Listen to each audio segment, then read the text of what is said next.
വലിയൊരു ആദേശം സൂചിച്ചിട്ടുണ്ട് എനിക്ക് പറയാൻ സാധിക്കില്ല. കാരണം ജനങ്ങളെ സംബന്ധിച്ചിടത്തോളം ജനങ്ങൾ തെരഞ്ഞെടുപ്പിൽ കോൺഗ്രസും സഖ്യകക്ഷികളും ഐക്യജനാധിപത്യ മുന്നണിയിലേക്ക് വിജയിച്ചു വരണം. ദേശീയ തലത്തിൽ തന്നെ കാണുന്ന ഒരു പ്രത്യേകത എന്ന് പറയുന്നത് ദേശീയ തലത്തിൽ മോദി ഭരണത്തിൻ്റെ കെടുതികൾ ജനങ്ങൾ പോകുന്ന പുറകെ ഏറ്റവും അവസാനം ഡൽഹിയിലെ സ്ഫോടനം ജനങ്ങളുടെ ഉൾപ്പെടെയുള്ള കേരളത്തിലെ നഗരങ്ങളിലും ത്രിതല പഞ്ചായത്ത് സംസ്ഥാനങ്ങളിലും കോൺഗ്രസ് നേതൃത്വം കൊടുക്കുന്ന ഐക്യജനാധിപത്യ മുന്നണി വൻ മുന്നേറ്റം നടത്തും, ചരിത്ര വിജയം സ്ഥാനാർത്ഥി നിർണയം ഉൾപ്പെടെയുള്ള എല്ലാ കാര്യങ്ങളിലും നല്ലൊരു മുൻകൈ UDF-നുണ്ടായിരുന്നു. അക്ഷരാർത്ഥത്തിൽ കോൺഗ്രസിനെ എതിർക്കുന്ന രാഷ്ട്രീയ സംവിധാനങ്ങൾക്ക് ഒന്ന് പകച്ചു നിൽക്കുന്ന ശേഷമാണ് അവർക്കൊന്നും ചിന്തിക്കാൻ പോലും സാധിക്കാത്ത വലിയൊരു തലത്തിലേക്ക് UDF എത്തിയിരിക്കുന്നു. സ്ഥാനാർത്ഥി നിർണയത്തിൻ്റെ കാര്യത്തിലും മറ്റ് തെരഞ്ഞെടുപ്പ് പ്രവർത്തനങ്ങളുടെ കാര്യത്തിലും ജനകീയ കർഷകർ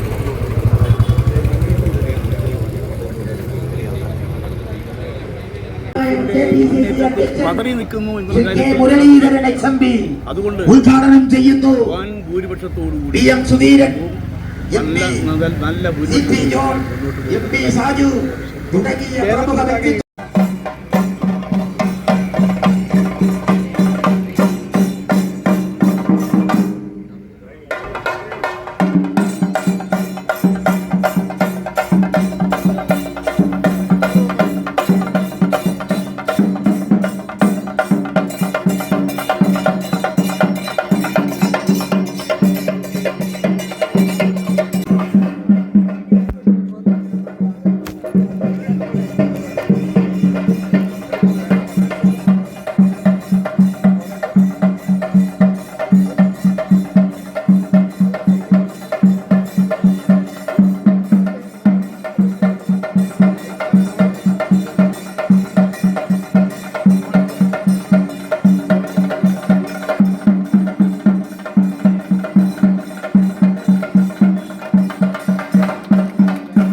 ആദ്യമായി ഈശ്വര പ്രാർത്ഥനയാണ്.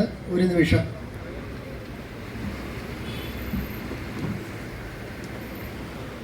അല്പം മുമ്പ് ബഹുമാന്യനായ മുൻ KPCCയുടെ അധ്യക്ഷൻ, ഈ വാർഡിലെ വോട്ടർ കൂടിയായ ബഹുമാന്യനായ ശ്രീ VM സുധീരൻ സാർ നിർവഹിച്ചു കഴിഞ്ഞു.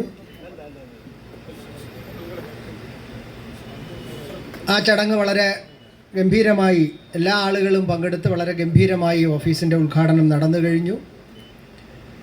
അതിനുശേഷം കൺവെൻഷൻ്റെ ഉദ്ഘാടനമാണ്. അത് ബഹുമാന്യനായ മുൻ KPCCയുടെ അധ്യക്ഷൻ ശ്രീ K മുരളീധരൻ അവർ എത്തിച്ചേരും. വാർഡിനെ 35 വർഷം പ്രതിനിധീകരിച്ച കൗൺസിലറാണ് ബഹുമാന്യനായ ശ്രീ MP പത്മനാഭൻ.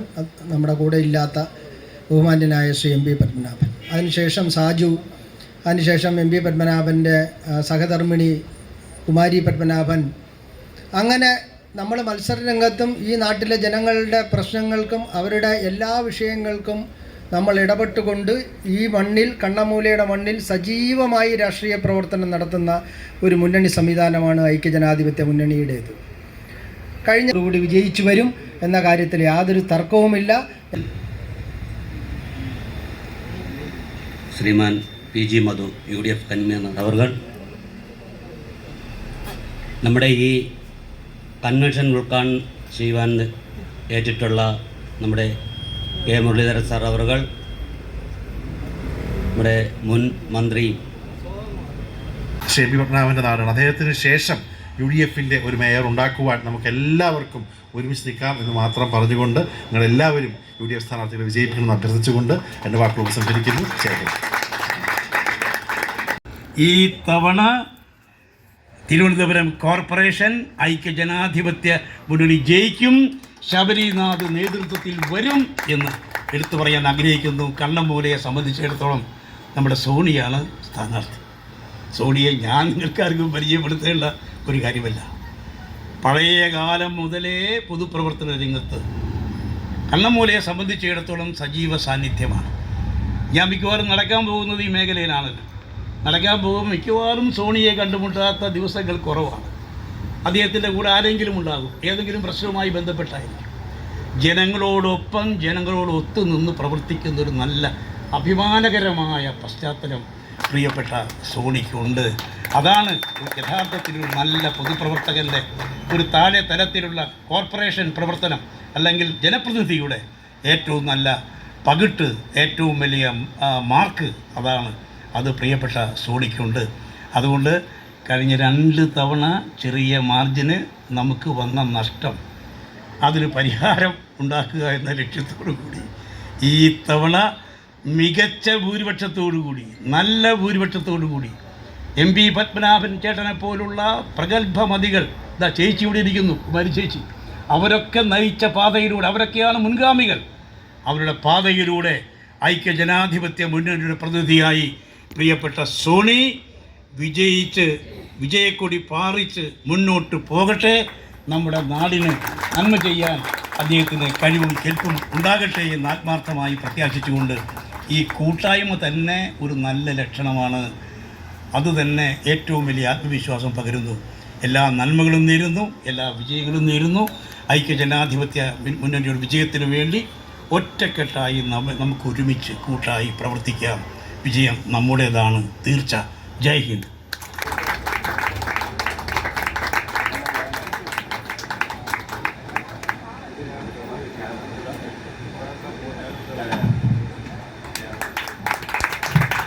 എല്ലാ സജ്ജീകരണങ്ങളും കൊണ്ട് ഒരു മെഡിക്കൽ കോളേജ് ആരംഭിച്ചിട്ട് എന്തിനടച്ചു കൂട്ടി? ആരോടുള്ള വൈരാഗ്യം തീർക്കാൻ? ഈ 1ാം മോഡി സർക്കാരിൻ്റെ കാലത്തും ആരോഗ്യമന്ത്രി ഇപ്പോഴത്തെ ആരോഗ്യമന്ത്രി നഡ്ഡ തന്നെയാണ്, JP നഡ്ഡ തന്നെയാണ്. എനിക്ക് തോന്നി 2017 മറ്റേ ഇവിടുന്ന് കുറച്ച് MP അദ്ദേഹത്തിനെ കാണാൻ പോയി. അപ്പം നഡ്ഡ പറഞ്ഞത് എന്താ അറിയോ? ഞാൻ ഈ മന്ത്രിയായിട്ട് ചാർജ് എടുത്തപ്പോൾ ഒരുപാട് മുഖ്യമന്ത്രിമാർ എന്നെ കാണാൻ പോകും. പലരും പറഞ്ഞു ഞങ്ങളുടെ സംസ്ഥാനത്തിന് മെഡിക്കൽ കോളേജ് വേണം. എന്നാൽ ഒരു മുഖ്യമന്ത്രി മാത്രം പറഞ്ഞു തന്നത് വേണ്ട, അത് നിങ്ങളുടെ മുഖ്യമന്ത്രിയാണ്, പിണറായി വിജയനാണ്. ആ മെഡിക്കൽ കോളേജ് ഉണ്ടായിരുന്നെങ്കിൽ ഇപ്പോൾ നിലവിലുള്ള മെഡിക്കൽ കോളേജിൽ ഇങ്ങനെയൊരു അവസ്ഥയുണ്ടാവുമോ? അത് മാത്രമല്ല, കഴിഞ്ഞ ദിവസം ഉണ്ടായതെന്താ, ഔട്ടം തിരുനാൾ ആശുപത്രിയിൽ ഒരു സ്ത്രീ പ്രസവിച്ചിട്ട് അവിടുന്ന് തന്നെ ഇൻഫെക്ഷൻ വന്നു. ഞാനും സുദർശനൊക്കെ മിഞ്ഞാന്ന് കരിക്കാത്താണ് ഞങ്ങളുടെ യാത്ര ആരംഭിക്കുന്നത്. അതിൻ്റെ അടുത്താണ് ഈ ശിവപ്രിയ എന്ന യുവതിയുടെ വീട്. ഇൻഫെക്ഷൻ വന്നപ്പോൾ ഡോക്ടർമാർ പറഞ്ഞ് സാരമില്ല, ഇത് പനിയാണ്, ഗുളിക കൊടുത്തു വിട്ടു. വീട്ടിൽ വന്ന് പനി കൂടി ഇവരെടുത്ത് തിരിച്ച് ആശുപത്രിയിൽ എത്തുമ്പോഴേക്കും അവർ മരണപ്പെട്ടു. അവരെ കുട്ടി, പ്രസവിച്ച കുട്ടി 48 മണിക്കൂറായിരുന്നു. ഞാൻ കുട്ടി വളർന്ന് വലുതാകുമ്പോൾ ആരാണ് എൻ്റെ അമ്മാന്ന് ചോദിക്കുമ്പോൾ എന്ത് മറുപടി പറയും? അപ്പോൾ ഈ രീതിയിലേക്ക് എല്ലാ രംഗത്തും പരാജയം. ഇപ്പോഴാണ് ഈ കുണ്ടും കുഴിയൊക്കെ ആയപ്പോൾ പിണറായി പറയുകയാണ്, ഇത് റോഡ് കുണ്ടും കുഴിയാണെങ്കിൽ കുഴപ്പമില്ല, നിങ്ങൾക്ക് മെട്രോ തരാൻ പോവാം, മെട്രോ ട്രെയിൻ. ഞാൻ ഓർക്കുന്നത് 2015 UDF സർക്കാർ കൊച്ചിയിലുണ്ട്, കോഴിക്കോടും തിരുവനന്തപുരത്തും അന്ന് മെട്രോ തുടങ്ങാൻ തീരുമാനിച്ചു. എൻ്റെ അലൈൻമെൻ്റ് എല്ലാം തയ്യാറാക്കി. പിണറായി സർക്കാർ വന്നു, ഇതുവരെ ക്യാൻസൽ ചെയ്തു. അന്ന് നിയമസഭയിൽ ഞാൻ അടിയന്തര പ്രമേയം കൊണ്ടുവന്നു. ഞാൻ പറഞ്ഞു ഇങ്ങനെ മെട്രോ അടിയന്തരമാണ്, തലസ്ഥാനമാണ്. മുഖ്യമന്ത്രി പറഞ്ഞു നഷ്ടമാണ്, ഇതിവിടെ ആവശ്യമില്ല. അപ്പം ഞാൻ പറഞ്ഞു, അങ്ങ് സാമ്പത്തിക നഷ്ടമല്ല ആദ്യം നോക്കേണ്ടത്. കൊച്ചിയിൽ തുടങ്ങിയ കാലത്ത് സാമ്പത്തിക നഷ്ടമായിരുന്നു. പക്ഷേ അങ്ങ് നോക്കേണ്ടത് സമയലാഭമാണ്. അതിന് ഞാനൊരു ഉദാഹരണവും പറഞ്ഞു. ഞാൻ പറഞ്ഞു, ഡൽഹി കേരള ഹൗസിൽ നിന്ന് എയർപോർട്ടിലേക്ക് കാറിൽ പോയാൽ 1.5 മണിക്കൂർ. എന്നാൽ കേരള ഹൗസിൻ്റെ മുമ്പുള്ള മെട്രോ സ്റ്റേഷനിൽ നിന്ന് കയറിയാൽ 15 മിനിറ്റ് കൊണ്ട് മെട്രോ സ്റ്റേഷനിലെത്താം. നേരെ എയർപോർട്ടിലേക്ക് കയറിയാൽ മതി. ഞാൻ പറഞ്ഞു, അവിടെ സമയലാഭം. പക്ഷേ മുഖ്യമന്ത്രി സമ്മതിച്ചില്ല. ഇപ്പോൾ ഇലക്ഷൻ അടുത്ത് കോർപ്പറേഷൻ്റെ സ്ഥിതി അപകടമാണ് എന്ന് മനസ്സിലായപ്പോൾ നിങ്ങൾക്ക് മെട്രോ തരാം. ഇത് പണ്ടൊരാൾ, ഒരു വിശന്ന് വലിഞ്ഞ ഒരാളൊരു വീട്ടിൽ കയറിച്ചു. ഇപ്പോൾ ഗൃഹനാഥനുണ്ട്, എന്താ വന്നതെന്ന് ചോദിച്ചു. വിശന്നിട്ട് കഴിയാൽ കുറച്ച് കഞ്ഞി വേണം. എന്തിനാ കഞ്ഞിയാക്കുന്നത്, നമുക്ക് പൊറോട്ടയും ചിക്കനും തരാം എന്ന് പറഞ്ഞ് ഗൃഹനാഥനകത്തേക്ക് പോയി. കുറേയൊക്കെ ഇയാളെ കാണാനില്ല. അപ്പോൾ നോക്കുമ്പോൾ കഞ്ഞിയില്ല, പൊറോട്ടയില്ല. അതുപോലെയാണ് റോഡൊക്കെ കുണ്ടും കുഴിയായി, ഒന്ന് സഹായിക്കണം എന്ന് പറഞ്ഞു. അതിനെന്താ മെട്രോ വരട്ടെ. ഇത് മെട്രോ വരാൻ പോകുന്നില്ല, കുഴിയോട്ട് നികത്താനും പോകുന്നില്ല. അതുകൊണ്ടാണ് പറഞ്ഞത് ഒരു ഭരണമാറ്റം ഇവിടെ ഉണ്ടായേ തീരൂ. പിന്നെ സംസ്ഥാനത്തിൻ്റെ സ്ഥിതിയൊക്കെ പറയാതിരിക്കുക നല്ലത്. ദൈവങ്ങൾക്ക് ഒരു രക്ഷയില്ല, പിന്നെ മറ്റുള്ളവരുടെ കാര്യം പറയണം. അയ്യപ്പൻ ഇപ്പോൾ വിഗ്രഹം മാത്രമേ ബാക്കിയുള്ളൂ. കയ്യിലും കഴുത്തിലും ഉണ്ടായിരുന്നൊക്കെ എടുത്തുകൊണ്ടുപോയി. നട അടയ്ക്കുകയും തുറക്കുകയും ചെയ്യുന്ന വാതിലിൻ്റെ മൊത്തം കടത്തി അതിലെ സ്വർണ്ണമൊക്കെ ആയി എല്ലാം എടുത്തു കൊണ്ടുപോയി. ഇപ്പോൾ ഏതാണ്ട് അവിടെ അവസ്ഥ എന്താ വെച്ചാൽ ചെമ്പിൽ നിൽക്കുന്ന അയ്യപ്പനെയാണ് ഇപ്പോൾ കാണാൻ കഴിയുന്നത്. എന്തിനധികം പറഞ്ഞത്, സാധാരണ ഈ ഹിന്ദുമത വിശ്വാസം അനുസരിച്ച് ഈ ലൗകിക ജീവിതത്തിനോട് വിരക്തിയുള്ളവരാണ് രുദ്രാക്ഷമാലയും ദണ്ടൊക്കെ ധരിക്കുക. ശബരിമലയിൽ ഈ നട അടയ്ക്കുമല്ലോ. സീസൺ കഴിഞ്ഞ് നട അടയ്ക്കുമ്പോൾ അയ്യപ്പനെ ഭസ്മത്തിൽ അഭിഷേകം ചെയ്ത് യോഗദണ്ഡും രുദ്രാക്ഷമാലയും ധരിപ്പിക്കും. ആ രുദ്രാക്ഷമാലയും യോഗദണ്ഡും സ്വർണം പൂശാൻ തോന്നി അടിച്ചു മാറ്റി. ഞാൻ പറയുന്നത്, ലൗകിക ജീവിതത്തിനോട് വിരക്തിയുള്ള അയ്യപ്പൻ്റെ രുദ്രാക്ഷമാല സ്വർണം കെട്ടേണ്ടാവില്ല കാര്യമുള്ളൂ. യോഗദണ്ഡ് സ്വർണം കെട്ടേണ്ടാവില്ല. ഇതിലേൽ അടിച്ചു മാറ്റിയൊക്കെ. അതോ 2016 നമ്മുടെ ഇവിടെ ഭരണമാറ്റം ഉണ്ടായ സമയത്ത് അന്ന് അധികാരത്തിലിരുന്ന നമ്മുടെ പ്രയാർ ഗോപാലകൃഷ്ണ കമ്മിറ്റി പിരിച്ചുവിട്ടിട്ടാണ് പത്മകുമാറിൻ്റെ കമ്മിറ്റി വരുന്നത്. ആ കമ്മിറ്റിയുടെ കാലത്ത് ദേവസ്വം കമ്മീഷണറായിരുന്ന ആളാണ് ഇപ്പോൾ ഇന്നലെ അറസ്റ്റ് ചെയ്ത വാസു. അദ്ദേഹം 2 തവണ CPMൻ്റെ നോമിനിയായി പഞ്ചായത്ത് പ്രസിഡൻ്റായിരുന്ന ആളാണ്. വേറെ ഉദ്യോഗസ്ഥരൊന്നും ആയിരുന്നില്ല. ഇന്ന് ഈ വാസുവാണ് ദേവസ്വം ബോർഡ് പ്രസിഡൻ്റായിട്ട് വന്നത്. വിജിലൻസ് ജഡ്ജിയായി, CPMൻ്റെ നോമിനിയായിട്ട്. എന്ന ആൾ ചെയ്തത് എന്താ, ശബരിമല വന്നപ്പോൾ അദ്ദേഹമാണ് ഈ സ്വർണം പൊതിഞ്ഞതാണ് ഇവിടെ ശബരിമല, മറ്റേ 18. അതായത് മറ്റേ ആദ്യത്തെ ഇയാൾ മറ്റേ വിജയമല്യ അവിടെ വന്ന് അദ്ദേഹം വന്ന് അവിടെ ക്ഷേത്രത്തിൽ വന്ന് 998 അദ്ദേഹം വന്നിട്ടാണ് സ്വർണം 30 കിലോ സ്വർണം കൊടുത്തു. മൊത്തം സ്വർണം പൊതിയാൻ. അതാണ് ഇളക്കി മാറ്റിയത് 2019. ഇളക്കി മാറ്റി ഉണ്ണികൃഷ്ണൻ പോറ്റി എന്നുള്ള ആൾദൈവത്തിന്, പിണറായിയുടെ ഭാഷയിൽ പറഞ്ഞാൽ ആൾദൈവത്തിന് ഏൽപ്പിച്ചു. ഇത്രയും സ്വർണം എന്ത് ഗ്യാരണ്ടിയിലാണ് ഒരു സ്വകാര്യ വ്യക്തിയെ ഏൽപ്പിച്ചത്? ഇയാൾ എങ്ങനെ സ്പോൺസറായി? ഇപ്പോൾ UDF സർക്കാർ ഉള്ള സമയത്ത് 2013 ഇയാൾ കീഴ്ശാന്തിയായിരുന്നു. അതാണ് ചില സഖാക്കൾ പ്രസംഗിക്കുന്നത്, UDFൻ്റെ കാലത്ത് കീഴ്ശാന്തിയായിരുന്നു. പക്ഷേ കീഴ്ശാന്തിമാർക്ക് ശമ്പളം കൊടുക്കുന്ന ദേവസ്വം ബോർഡല്ല. അതിപ്പോൾ അതാണല്ലോ നമ്മുടെ ഡിക്ലറേഷൻ. 16 മുമ്പ് തന്നെ നമ്മളുടെ കൺവെൻഷൻ നടന്നു കഴിഞ്ഞു. തിരുവനന്തപുരത്ത് ആകെ കൺവെൻഷനുകൾ നടക്കുകയാണ്. അതുകൊണ്ട് അത് തിരുവനന്തപുരത്ത് മാത്രമല്ല, കേരളം മുഴുവൻ അലയടിക്കുകയാണ്. ഇപ്പോൾ CMP UDFുമായിട്ട് ഈ തദ്ദേശ സ്വയംഭരണ തെരഞ്ഞെടുപ്പുകളുടെ ചർച്ച തുടങ്ങിയത് 89-ലാണ് കേട്ടോ പ്രസിഡന്റ്. 89-ൽ ഇത് 8ാമത്തെയാണ്. പക്ഷേ എല്ലാ സമയത്തും ചെറിയ ടെൻഷനും ഒക്കെ വഴക്കൊക്കെ ഉണ്ടാവുമെങ്കിലും എന്നെ സംബന്ധിച്ചിടത്തോളം അന്ന് മുതൽ MVRൻ്റെ ഒരു അസിസ്റ്റൻ്റ് എന്ന രീതിയിൽ കോൺഗ്രസ് നേതാക്കളോട് സംസാരിക്കാൻ ചുമതലപ്പെട്ട ഒരാളാണ് ഞാൻ. പക്ഷേ എനിക്ക് ഏറ്റവും ഈസിയായിട്ട് തോന്നിയത് ഈ തവണയാണ്. കാരണം കോൺഗ്രസ് പാർട്ടി ഒരു പുതിയ സംവിധാനം, കോർ കമ്മിറ്റി എന്നൊക്കെ പറഞ്ഞൊരു സംവിധാനമൊക്കെ ഉണ്ടാക്കി ഒരുപാട് പ്രശ്നങ്ങൾ താഴെ തട്ടിൽ തന്നെ തീർത്തുകൊണ്ട് ഇന്ന് പ്രശ്നങ്ങൾ വളരെ കുറവാണ്. ഇന്ന് ജനങ്ങൾക്ക് ഒരു കാര്യം വളരെ നിശ്ചയമാണ്, ഈ ഗവൺമെൻറ്റിൻ്റെ ഭരണം അവസാനിപ്പിച്ചില്ലെങ്കിൽ കേരളത്തിൻ്റെ കാര്യം കഷ്ടത്തിലാവും. അതാണ് ഏറ്റവും പ്രധാനപ്പെട്ട പ്രശ്നം. കേരളം വലിയൊരു പ്രതിസന്ധിയിലാണ്. ഇപ്പം എല്ലാവർക്കും അത് പറഞ്ഞിട്ട് അങ്ങോട്ട് മനസ്സിലാവുന്നില്ല. നമ്മുടെ പ്രചരണത്തിലൂടെ കൊണ്ടുവരണം. നഗരവാസികളെക്കാൾ പരിഭ്രാന്തരാണ് ഗ്രാമവാസികൾ. നഗരത്തിൽ വെള്ളപ്പൊക്കമാണ് പ്രശ്നം. കണ്ണമ്മൂലയിൽ നേരത്തെ പ്രസിഡന്റോട് പറയുകയുണ്ടായി, കണ്ണമ്മൂലയിൽ വെള്ളപ്പൊക്കമാണ് പ്രശ്നമെങ്കിൽ നാട്ടുംപുറത്ത് കാട്ടാനയും കാട്ടുപന്നിയുമാണ് പ്രശ്നം. ഉറക്കം കെടുത്തിട്ടുള്ള കാലമാണ്.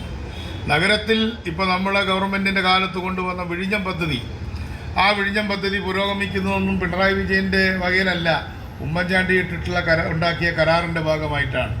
അതൊക്കെ പുരോഗമിക്കുന്നതുകൊണ്ട് ഇവിടെ കുറച്ചൊരു വസ്തു കച്ചവടം ഇല്ലെങ്കിൽ പോലും വിലയൊക്കെ ഉണ്ട്. പക്ഷേ ഇവിടെ ഇരിക്കുന്നവർക്ക് അറിയാമോ എന്ന് എനിക്ക് അറിഞ്ഞുകൂടാ, ഈ നഗരത്തിലെ ഒരു സെൻറ്റിൻ്റെ വില പോലും ഗ്രാമത്തിൽ ഒരേക്കറിന് ഇന്നില്ല. 10,000 രൂപയിൽ താഴെ ഭൂമിയുടെ വില താഴ്ന്നിരിക്കുകയാണ്. ആർക്കും ഭൂമി ആവശ്യമില്ല. നമുക്കിപ്പോൾ ഞങ്ങളെല്ലാം സഹകരണ മേഖലയിൽ പ്രവർത്തിക്കുന്നവരാണ്. സഹകരണ സംഘങ്ങളിൽ നിന്നും എടുത്തിട്ടുള്ള വായ്പ അടയ്ക്കാതെ നമ്മുടെ മധുവും കൂട്ടരും ഒക്കെ കൂടി അവരെ പിടിക്കാൻ നമ്മുടെ സൗമ്യ, നമ്മുടെ പഴയ മെമ്പർ ഇവിടെ ഉണ്ട്, ഇവിടെ നമ്മുടെ സ്ഥാനാർത്ഥി ഇവിടെ ഉണ്ട്. അവരെല്ലാം ചെല്ലുമ്പോൾ അവരും പറയുന്നത്, നിങ്ങൾ ഞങ്ങളുടെ ഭൂമി എടുത്തോ, ഞങ്ങൾക്ക് വിരോധമൊന്നുമില്ല, ഞങ്ങൾക്ക് നിങ്ങളുടെ ഭൂമി, നിങ്ങളുടെ ബാങ്കിൽ വെച്ച് ഭൂമി നിങ്ങളെടുത്തോ. പക്ഷേ എടുത്തിട്ട് എന്താ ചെയ്യുക കുമാരി ചേച്ചി, എന്ത് ചെയ്യാനാ? അപ്പോൾ ഇവിടെ ഈ മെഡിക്കൽ കോളേജിനടുത്തൊരു 3 സെൻറ്റ് ഒരു ഭൂമി ഇവരെല്ലാം പോയി പണയം വെച്ചൊരു ഭൂമി കണ്ടുപിടിച്ചു. സാധാരണ നിലയ്ക്ക് മെഡിക്കൽ കോളേജിൻ്റെ അവിടെ പണയം വെച്ചൊരു ഭൂമി പോവാതിരിക്കാനല്ലേ എല്ലാവരും ശ്രമിക്കും. പക്ഷേ അതിൻ്റെ ഉടമസ്ഥൻ പറഞ്ഞാൽ എന്താ അറിയോ, എനിക്ക് ഇത്രയേ സാധിക്കുള്ളൂ. അപ്പോൾ പട്ടം ബാങ്കിൻ്റെ പ്രസിഡൻ്റ് ഇവിടെ ഉണ്ട്, നിങ്ങൾ ഭൂമി എടുത്തോ, പക്ഷെ ഭൂമി എടുത്ത് ബാങ്കിൽ കൊണ്ടുവയ്ക്കാൻ പറ്റുമോ എന്ന് പറഞ്ഞാൽ നമ്മുടെ റൂറൽ ഇക്കോണമിയും അർബൻ ഇക്കോണമിയൊക്കെ തകർന്ന് തരിപ്പണമായി. ഒരു സ്ഥലത്തും വസ്തു കച്ചവടം നടക്കുന്നില്ല, ഭൂമി കച്ചവടം നടക്കുന്നില്ല. ഇനിയുള്ള നമ്മുടെ കാർഷിക ഉൽപ്പന്നങ്ങൾക്കൊന്നും വില കിട്ടുന്നില്ല. ഇന്നത്തെ ഹിന്ദു പത്രം നിങ്ങൾ എത്ര പേര് വായിച്ചു എന്ന് എനിക്ക് അറിഞ്ഞുകൂടാ. ശ്രദ്ധിച്ച് കാണും. 3 പേജ് പരസ്യമാണ് കാനറ ബാങ്കിൻ്റെ. 3 പേജ് പരസ്യമാണ്. എന്താണെന്നറിയോ, സർഫാസി അനുസരിച്ച് കണ്ടുകെട്ടിയ സ്വത്തുക്കൾ ലേലം ചെയ്യാണ്. ഞാനതൊന്ന് എടുത്തു നോക്കിയപ്പോൾ എന്താണെന്നറിയോ, ഭൂരിപക്ഷവും കശുവണ്ടി വ്യവസായമാണ്. കശുവണ്ടി വ്യവസായികളുടെ സ്ഥലം കണ്ടുകെട്ടാൻ ഹിന്ദുവിൽ 3 പേജ് പരസ്യം ചെയ്തിരിക്കുകയാണ്. ഇതാണ് വ്യവസായ വികസനം. അങ്ങനെ കേരളത്തിൻ്റെ കൃഷിയും വ്യവസായവും എല്ലാം തകർന്നടിക്കും. എന്തിനു പറയും, നമ്മുടെ കോളേജുകൾ, ഞങ്ങളൊക്കെ വിദ്യാർത്ഥി നേതാക്കളായി വന്നവരാണ്. ഞാനൊക്കെ പഠിക്കുന്ന സമയത്ത് വീര ധീര ധീര സുധീര എന്നുള്ള മുദ്രാവാക്യം ഇപ്പോഴും എൻ്റെ ചെവിയിൽ മുഴങ്ങുകയാണ്. തൃശ്ശൂർ കോളേജുകളിൽ, കേരളത്തിലെ കോളേജുകളിൽ അന്ന് കോളേജുകളിൽ ഒരു സീറ്റ് കിട്ടുക എന്ന് പറഞ്ഞാൽ വലിയൊരു പ്രശ്നമായിരുന്നു. ഇപ്പോൾ സീറ്റ് വേണോ എന്ന് ചോദിച്ച് പ്രൈവറ്റ് ബസ് സ്റ്റാൻഡിൽ നെടുമങ്ങാടെന്ന് വിളിക്കുന്നത് പോലെ ഇന്നിപ്പോൾ ഫിസിക്സ് കെമിസ്ട്രി എന്നുകൊണ്ട് വിളിച്ചുകൊണ്ടിരിക്കുകയാണ്. കുട്ടികൾ ചേരാനില്ല. പല പ്രധാനപ്പെട്ട നമ്മുടെ ഇവാനിയോസ് കോളേജിൻ്റെ സഹസ്ഥാപനമാണല്ലോ Anchal saint John's college. 40% seat ഒഴിഞ്ഞ് കിടക്കുകയാണ്. തിരുവല്ലയിലെ കോളേജുകളിൽ സീറ്റ് ഒഴിഞ്ഞ് കിടക്കുകയാണ്. CMS കോളേജ് സീറ്റ് ഒഴിഞ്ഞ് കിടക്കുകയാണ്. എന്തിന്? ചെമ്മഴന്തി എസ്ൻ്റെ കാര്യം എനിക്ക് അറിഞ്ഞുകൂടാ. അവിടെ സയൻസ് കോഴ്സുകൾക്കൊന്നും ഇപ്പോൾ സീറ്റിൽ ആർക്കും വേണ്ട. കുട്ടികൾക്ക് സീറ്റ് വേണ്ട, കർഷകർക്ക് കൃഷി വേണ്ട. എന്തെങ്കിലും ഈ ഗവൺമെൻറ് ഇരിക്കുന്നിടത്തോളം കാലം ഈ നാടിന് ജീവിക്കാൻ കഴിയില്ല എന്ന ഒരു സ്ഥിതി സംജാതമായിരിക്കുകയാണ്. ഇപ്പോൾ നമ്മുടെ ഈ സഹകരണ സംഘത്തിൻ്റെ കളക്ടർമാർ എന്നതിനെ വിളിക്കുന്നത് പിക്മി എന്ന് പറയുന്ന ആൾക്കാർ, അവരെന്താ പറയുന്നത്, ചാല കമ്പോളത്തിൽ ചെന്നാൽ പണ്ട് ദിവസേന 1000 രൂപ അടച്ചിരുന്ന ആളുകൾ എന്താ വിനോദം, ഇപ്പോൾ 100 രൂപ അടയ്ക്കാൻ ബുദ്ധിമുട്ടാണ്. പിക്മി കളക്ടർമാരുടെ ശമ്പളം, അവരുടെ കമ്മീഷൻ കുറഞ്ഞു. 50,000 രൂപ വാങ്ങിച്ചിരുന്ന ആളുകൾ ഇന്നിപ്പോൾ 20,000-വും 10,000-മാണ് വാങ്ങിക്കുന്നത്. അങ്ങനെ കേരളത്തിലെ സമസ്ത മേഖലകളിൽ, ഞാൻ വലിയ രാഷ്ട്രീയമൊന്നും പറയുന്നില്ല, സമസ്ത മേഖലകളും തകർത്തെറിഞ്ഞ ഈ ഗവൺമെൻറ്റിനെ വലിച്ചെറിയണം. കേരളം തകർത്ത പിണറായി ഗവൺമെൻറ്റിനെ വലിച്ചെറിയാനുള്ള ഏറ്റവും പ്രധാനപ്പെട്ട തെരഞ്ഞെടുപ്പാണ് ഈ കോർപ്പറേഷൻ മുനിസിപ്പൽ തെരഞ്ഞെടുപ്പ്. അതിന് നമ്മളിവിടെ നിർത്തിയിട്ടുള്ളത് സോണി എന്ന സ്ഥാനാർത്ഥിയാണ്. ഞങ്ങൾക്ക് എല്ലാവർക്കും, എനിക്കും വളരെ കാലമായിട്ട് സോണിയെ അറിയാം. എപ്പോഴും ഇവിടെ ചെന്നാലും സോണിയെ നമുക്ക് കാണാൻ കഴിയും. അപ്പോൾ സോണി ഏറ്റവും നല്ലൊരു കാൻഡിഡേറ്റാണ്. ആ കാൻഡിഡേറ്റിന് നക്ഷത്രമാണ് അടയാളം. നക്ഷത്രം കൊണ്ട് തൂക്കിയിട്ടുണ്ട്. ഇപ്പോൾ ക്രിസ്മസ് ആയതുകൊണ്ട് നക്ഷത്രത്തിന് വലിയ ഡിമാൻഡാണ്.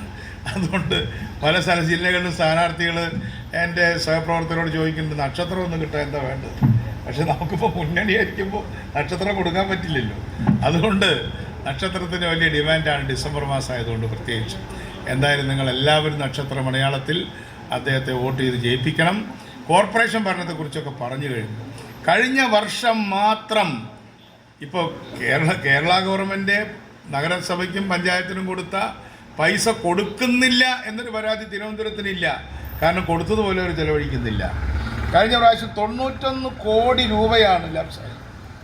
91 കോടി രൂപ, 272 കോടി രൂപയും 91 കോടി രൂപ ലാപ്സാക്കിയിട്ടാണ് ഇപ്പോൾ കെ മുരളീധരൻ പറഞ്ഞതുപോലെ അവിടെ എല്ലാം ഇംഗ്ലണ്ടിലും അമേരിക്കയിലാണ്. ഇപ്പോൾ കമ്മ്യൂണിസ്റ്റ് പാർട്ടിക്ക് പണ്ട് ഇംഗ്ലണ്ട് അമേരിക്ക എന്നൊക്കെ പറഞ്ഞാൽ വളരെ ബുദ്ധിമുട്ടാണ്.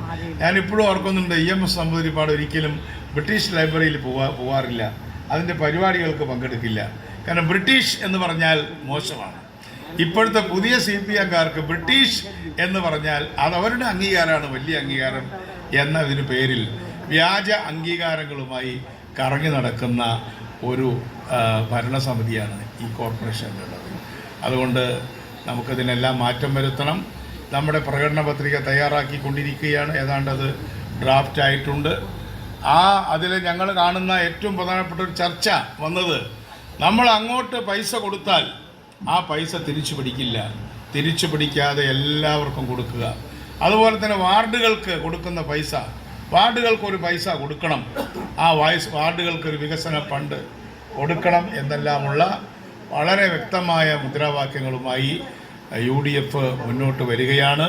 അതിനെല്ലാം പിന്തുണ കൊടുക്കുന്ന തരത്തിൽ കണ്ണമ്മൂല പപ്പണ്ണൻ്റെ ഒരു സ്ഥലമാണ്. 35 വർഷം അദ്ദേഹം ഇവിടെ മേയറായിരുന്നു. അതുപോലെ തന്നെ കുമാരി ചേച്ചിയും സാജുവും എല്ലാം, സേതുലക്ഷ്മി ചേച്ചിയും എല്ലാം ഇവിടെ മെമ്പറായിട്ടിരുന്നിട്ടുണ്ട്.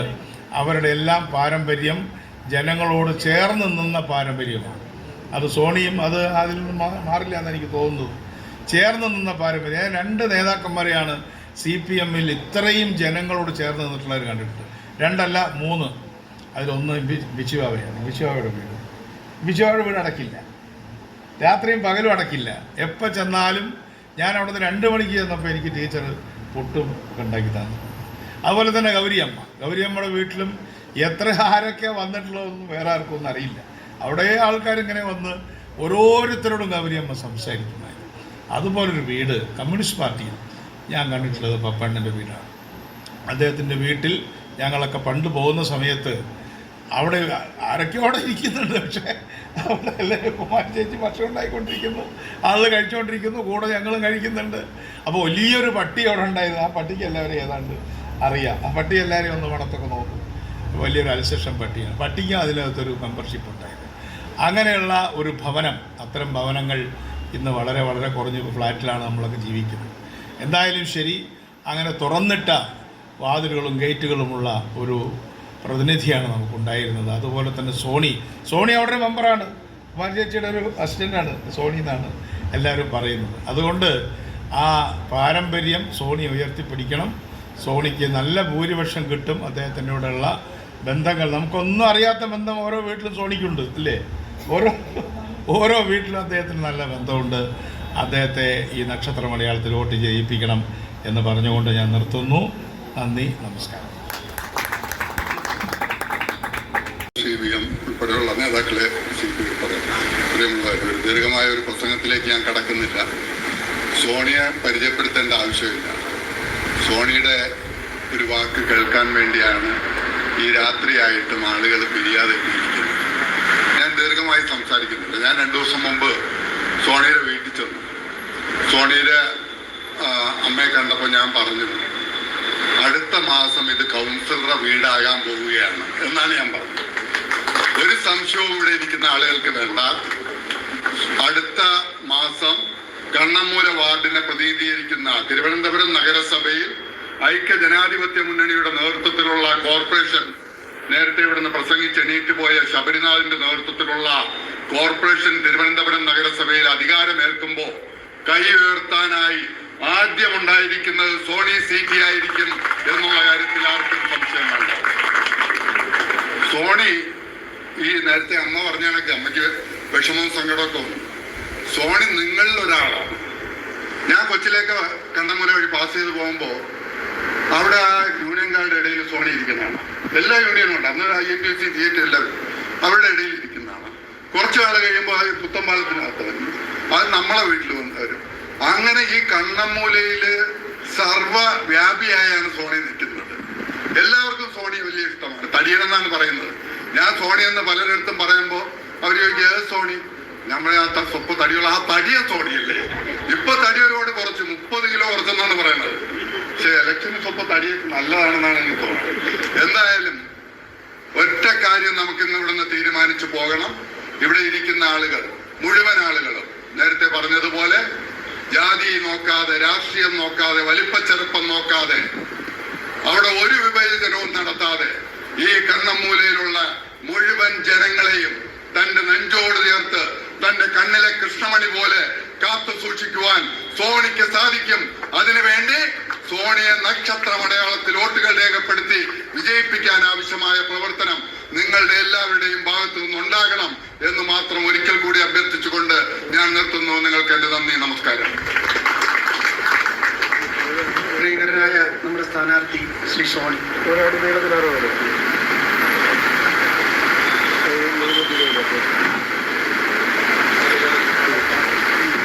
അധ്യക്ഷൻ PG മധു, എൻ്റെ ഈ തെരഞ്ഞെടുപ്പ് കൺവെൻഷൻ കമ്മിറ്റി ഉദ്ഘാടനം ചെയ്ത മുൻ KPCC പ്രസിഡന്റ് സുധീരൻ സാർ, ഇന്നത്തെ ഈ യോഗം ഉദ്ഘാടനം ചെയ്ത K മുരളീധരൻ അവർകൾ,